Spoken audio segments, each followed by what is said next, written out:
You're listening to the Ask Drone U podcast. You ask, we answer your drone questions. Whether you're here to turn your passion into profit or you simply fly for fun, we're a community of learners and teachers who aspire to achieve greatness. We are Drone U.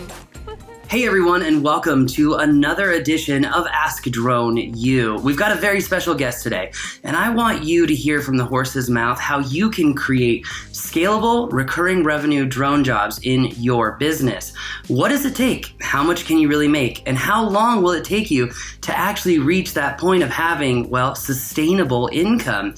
So today we have a former Drone U student. I would actually classify him as one of my favorite students because he's so jovial, open, and willing to learn, and knows what it takes to hustle hard. But hopefully we can learn from Glenn Labay, as he really is going to tell us what troubles he's had, what he's had to overcome, and how we can make the hustle just a little bit easier. So help me welcome Mr. Glenn Labay. Hey, Glenn. Hey, how you doing, man? What's going on, Paul? Thanks for coming on the show today. Really appreciate it. Thank you. Thanks for having me here. That's real, by the way. I was just going to say, I know it looks like a Zoom background, but it is actually the Scoob in one side and his Jeep in the other, which honestly, I love, Glenn. So, hey, for everyone who doesn't know you, give us an idea. You're a drone pilot. What jobs are you focusing on right now? And just tell us a little bit about your business. All right. Well, of course, it started years ago, 5, 6 years ago. We're celebrating 5 years at Aerial Camera Services, and started out way back in the beginning thinking we were going to be all movie stars and flying movies and doing all of that. And of course, everything's evolved, including all of this camera equipment and lighting and everything else that I have here. So basically, it started out in that. But as it's kind of funny because I go look at some of my old emails and stuff like that. Where I wrote to FLIR and I wrote to, other companies like that. I was doing drone deploy in its infancy. So mapping and all that stuff and industrial work was something that I was going towards even way back in the beginning. Thermography, all this stuff. I wrote to all these people going, what can I do to be that? And so perseverance and persistence, the never ending thirst for knowledge. I constantly, even last night, I was uploading new software for 360 photography because I think that's going to be one of my new future businesses. Like gigapixel, museum quality stuff. But anyway, never stop. I never stop. You just learn and learn and learn. One point that you made is that you were kind of on the cinematography kick, and you've kind of moved into the technical world of drone jobs. So for drone pilots who may not know what it takes to get there, help us understand, what did you have to learn? What type of training did you do that really was effective for you? And overall, how long did it take you to kind of get to a level playing field of constant jobs? Well, of course, I started out back with taking your classes and your courses and everything, doing, what do you call them, courses and practicing my figure eights and flying forward, going backwards, maintaining, doing all that stuff, everything I do to possibly learn how to control the aircraft. Because again, like I said, I want to be a cinematographer. So in doing all of that and still training to this day, we fly our little tiny whoops in the house all the time. Tammy and I were always flying, fly, because it's all about muscle memory. And so going from all of that through all of the stages that were involved. Of course, I bought an M600 I got Gremsy gimbals and all this stuff thinking, I'm going to be a heavy lifter guy. And so all this stuff, but all of that stuff was more steps in getting towards to where I ended up pretty much in the last 3 years. And that's doing solar work. I was able to grasp solar work, some work on my own in the beginning. I started doing work with Con Edison, just doing progress reports, but then kind of said, hey, I can do this and do that. Took my Inspire 1 and and bought a 13 millimeter FLIR 640 thing, flew that. And then I fly my Phantom over it and quickly realized that wasn't going to work. So I went and bought an M210, which I still have right now.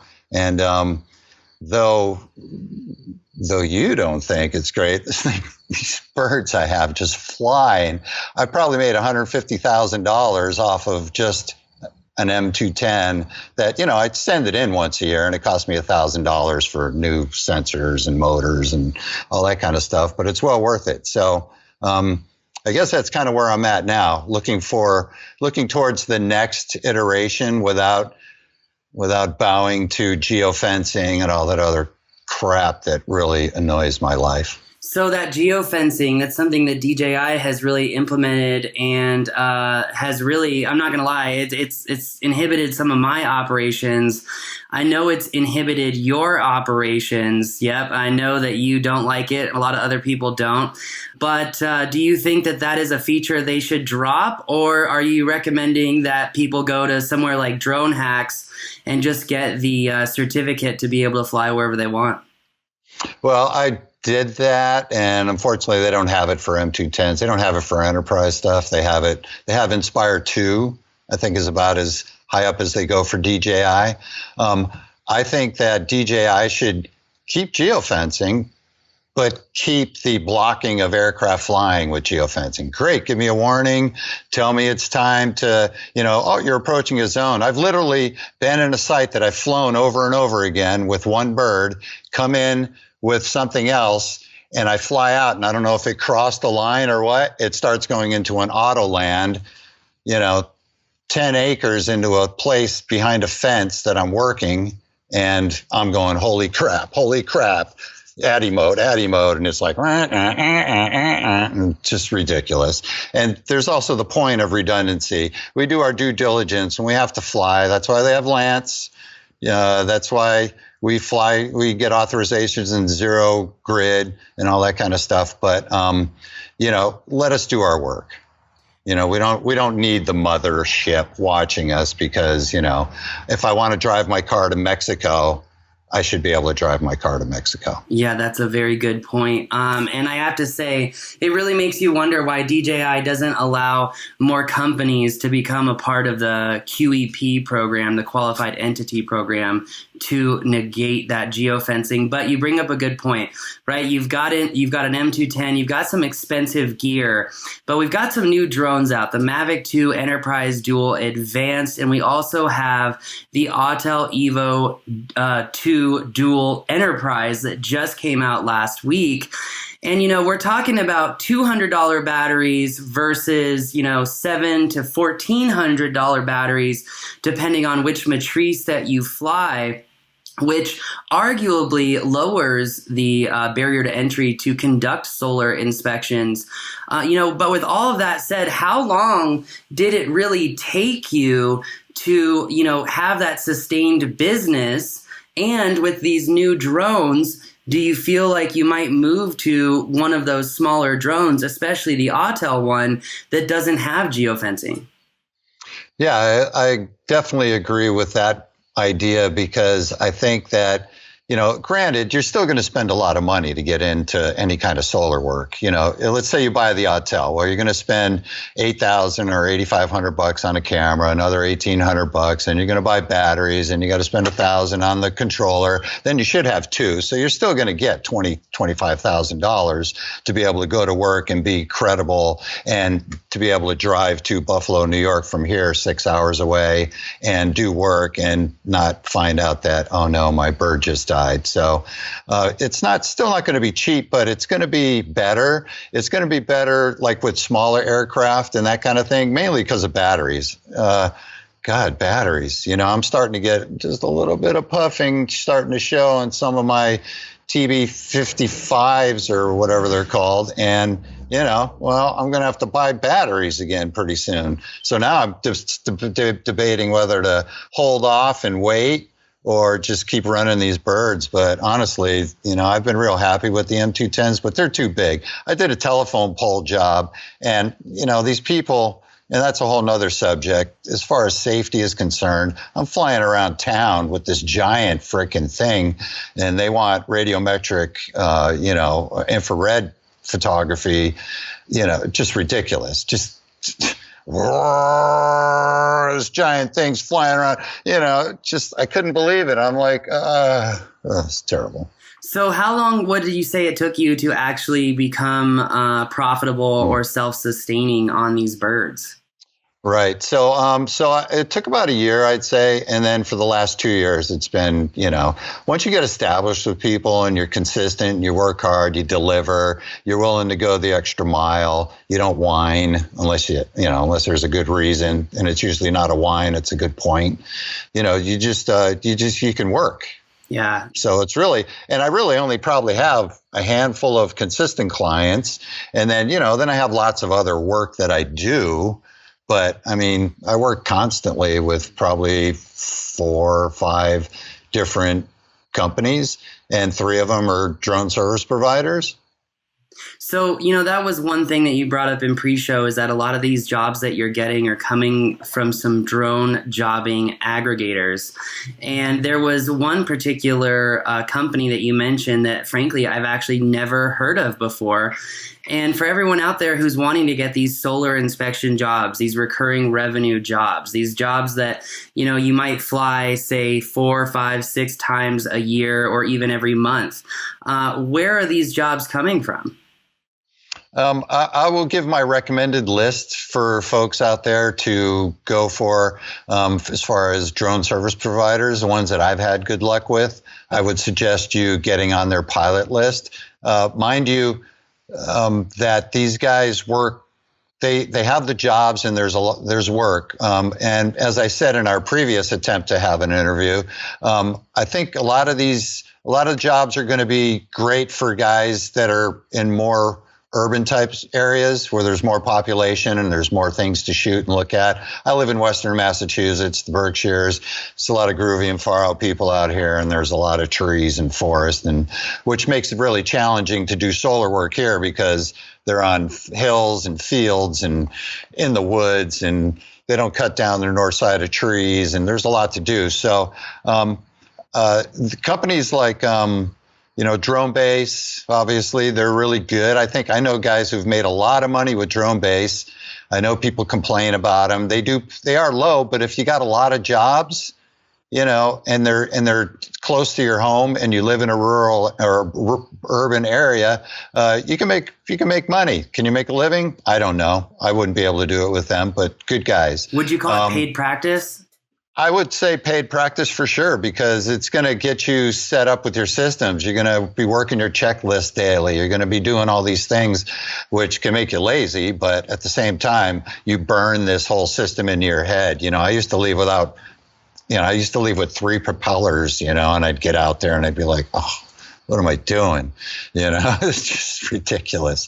So, but you get all those systems built into place. You come up with your battery management and systems, and all that stuff all start coming into, play, and you start getting really efficient and really good at it. So yeah, paid practice is for sure. I can't remember. There was another one. I don't have it on my list here. There's one, Fly.photos that I recently did. And these guys, paid me $200 to go to a local CVS store and basically do cardinal shots. And it took like 20 minutes. And they hire people and they do all this marketing stuff. And if you can get on Fly.photos list for pilots, I imagine, again, if you're in an urban environment, if you're Denver, Chicago, whatever, any place that has a good population, you probably would work quite a bit. Again, side work, not really. I wouldn't say you could make a living at it. Fly Guys, I really like Fly Guys a lot. They seem to be really busy in the other part of the industry now. And I'm kind of a fan lately. I don't know if it's because they give me so much work and they pay me top dollar, or at least they say they do. But but they do pay pretty well, and they give me a lot of work, and I really like those guys. They're really friendly and they're nice guys. So, hey Nick, hey Jonathan. My favorite of all is Leo Adams at Skylink, Skyelink, Skylink. Leo's doing some really good things. He's a young buck, man. He's young like you. Actually, he's younger than you, Paul, and he's got a pretty good business going. And they do a lot of solar. They do a lot of infrastructure.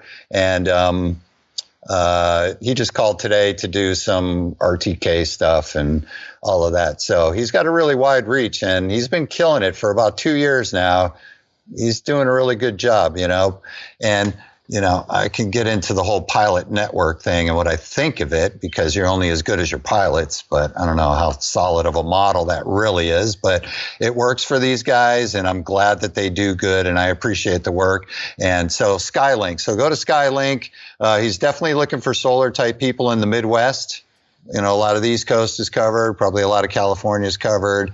I don't know, but definitely get on the mailing list. And once you get hooked up and you show that you're reliable and you work hard, you will get work from all these people consistently. I promise you that. That's awesome, Glenn. Skylink was the one I was after because that was a new one. And it's honestly awesome to hear that someone is excelling because when you do things the right way, it seems to kind of happen naturally. That said, when it comes to starting your business, maintaining your business, the hustle that it takes, what do you think is the hardest thing or the hardest subject to overcome as an up-and-coming drone pilot? What was the hardest thing for you to overcome? Gosh, I don't know. Probably back in the beginning, just getting out and meeting people and feeling like I was moving forward when I really felt like I wasn't getting anywhere at all. So I think getting out and meeting people is really important.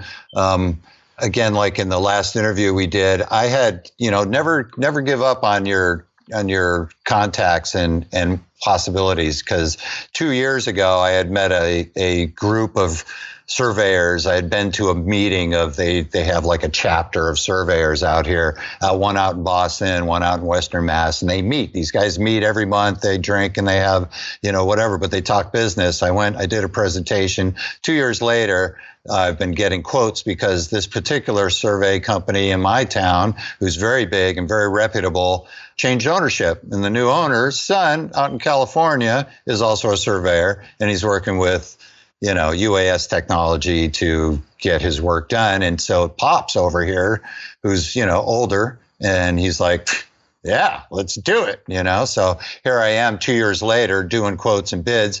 Haven't done a job yet, but we're talking and we're communicating, and I feel like something's going forward finally. So I guess the hardest thing is you really got to get out. You got to meet people. You have to talk to people. Not the Chamber of Commerce. Maybe it works for you. I hate all those things. Ugh, so annoying. Well, I have to say, when it comes to the Chamber of Commerce, the only one that really worked for me was like the higher upper echelon, like that cost, I don't know, it was like $2,000 to become a part of it. But we got some really big name clients out of that. Including Facebook and all their stuff. And, now Kevin, who's an instructor here, and he was at the fly-in. I think you might remember him, but now he's covering all the Amazon jobs in the state of New Mexico. And, I agree with you that it's networking. It also sounds like, though, in the response to the question, how important it is to have perseverance and persistence. Always. And you have to really live this, I mean, I've been living this for 6 years now, and I feel like nobody, because when I talk to guys, like you who, I started this in, 2014 or whatever, I was flying and building models and all that. I didn't even hear about it. About 2015, I heard about these flying cameras, and I always wanted to be a professional photographer. And I'm like, holy crap, there's my opportunity. Nobody's doing this yet. So perseverance and persistence, man, you got to live it. You got to do it. You have to, every single day, you have to eat, think, sleep, technology, whether it's drones, LiDAR, what's coming next, who's doing what. Go to the podcast. There's 4 or 5 that are really good out there. Read the emails from UVAS or whatever it's called. See, I'm not really into all these acronyms, so I'm kind of dumb that way. But read all that stuff. Hear about who's coming in, VTOL stuff and stuff. I just saw the thing about who is it? Somebody's Boeing just did a air-to-air drone fueling of a F-35 today, a couple days ago. What? Beautiful. Learn, read, dig, fly, and excel. Yeah. No, I think networking is really important, and staying fresh on technology is important as well. Is there anything that is kind of coming on the horizon that excites you for the drone industry? I don't know, man. It morphs so fast. There's always new things coming all the time. I'm a little tired of beyond visual line of sight, to be honest with you. I think it's great, but whatever. It's going to be so select and so few that it doesn't even matter to the rest of us. So I'll partake and I'll watch it, but RFID and all that nonsense. I'm right there with race day quads or whatever. I'm like, just go away, man. Do it. The companies that need it should be the ones that have to do it. If you're going to be a company like Amazon or whatever, and Amazon bailed, and, all this kind of stuff, if you're going to be a company that's going to have and need that infrastructure, then give it to them. But, there's a lot of small companies that just do work that require piloting, and we're all responsible and we all take it seriously. Well, most of us. And, and the ones that are terrible, and suck, they get weeded out, or, then you deal with them just like drunk drivers. But, yeah. Boo. You do make a really prominent point about the company that went on CNBC to say in 3 to 5 years we're going to have drone delivery, now completely cancels Amazon Prime Air. So yeah, you got to love that. But there's a couple of things you brought up I want to touch on really fast, which is, you kind of talked about the fact that there's so much new technology always coming around. And, a lot of it is hubbub, frankly. Remote ID with the lawsuit and the challenge. There's a real question in the fundamental authority of the FAA now, and it seems like they're really going to have to answer that. But I actually really like your position. Which, for everyone listening, we did not actually talk about this in pre-show, but I like your position about, look, the guys who are doing drone delivery, sure, make them do remote ID, but everyone else, we have such a phenomenal safety record in the history of aviation. We are technically the safest pilots that have ever lived. So that said, it does kind of seem erroneous to have remote ID, but it's going to be definitely interesting to really see where that goes. But in regards to the jobs that you're doing outside of solar inspections, what other type of drone jobs are you really taking on that really give you the right profit margin? You feel satisfied and fulfilled when you do these jobs. What are they? Well, I pretty much do solar work now. I've got so much work. I don't know what else to do. I do other jobs, I just flew B-roll because I also do broadcast. I'm a photography director and everything. And we do a lot of live broadcasts through another company called Laudable Productions. And so we've been doing a lot of COVID broadcasts for, really high-end stuff in theaters and live remotes and all that.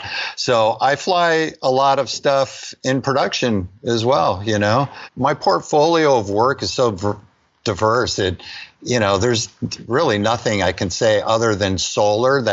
Solar is the most consistent thing, but I do many, many other things. Many things. Well, and I love it. I can't stop. You just keep going. Yeah, you got to keep going. Especially, you just got to keep going. Well, Glenn, before we let you go, is there anything that you feel like other drone pilots, up and coming ones, intermediate, advanced, right? One thing I have to say that I have learned recently, or relearned, I should say, is how important it is to just keep learning. In fact, now I have a tie to Massachusetts as I am going to graduate courses at MIT now, obviously online. But that said, that was kind of just an ego builder, frankly. I'm not really sure why I said that, but other than the importance of continuing to learn. So that said, what do you believe that pilots should know from you, what they can learn from you? I know you faced a lot of challenges in doing this, but if there was something that you want people to walk away with, what would it be? Well, I think there's nothing out there that can speak for experience. So in order to get good at anything, you have to fail a lot. And I failed a lot. I'm 59 years old. I'm not one of the young guys here. I'm one of the older guys. I failed at several businesses, but most businesses have succeeded in one way or another. So you learn by your mistakes. You learn by your failures. You learn by making people mad at you. I wouldn't say that so much for the drone business, but I think in life in general, that's a really good thing to understand, that it's okay to drop the ball once in a while. It's embarrassing. You look stupid, but you just don't talk to those people anymore. And then, but the other thing is when you're flying, just learn how to fly. Fly.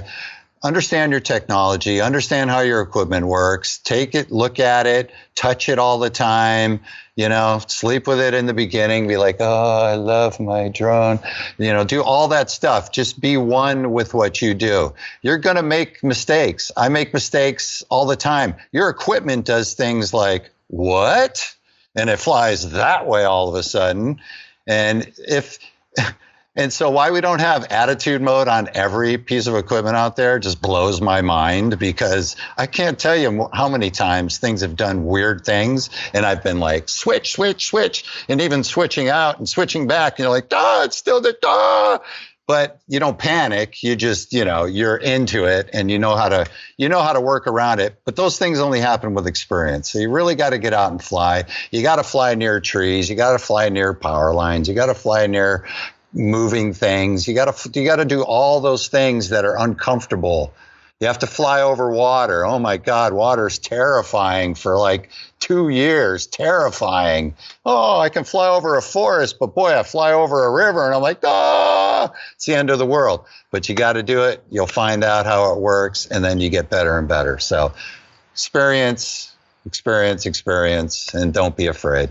So actually, you reminded me of one last question I wanted to ask you, which is earlier, you kind of talked about the trainings.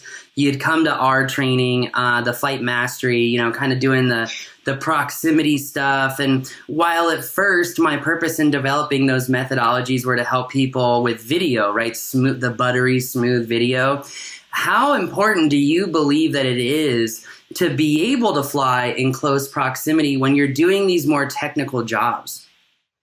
Oh, it's huge. I got to tell you let me tell you something. Lately, I've been doing a lot of these drone deploy missions. They do these roof models for whatever reason. Well, Glenn takes it a step further because you can't fly the thermal until an hour or half an hour after sunset. So I go and pop into Pix4D and go into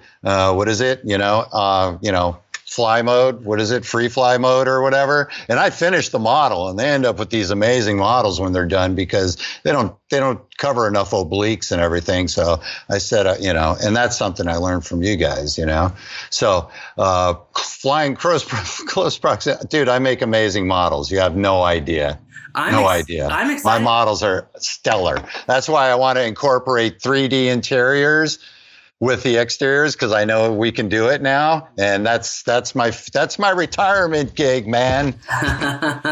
Well, I'm happy to hear that you're making really good models. There's some new stuff out there that works with Pix4D to make even better meshes now. But I agree with you that the acquisition methodologies from every other app, it's just not enough.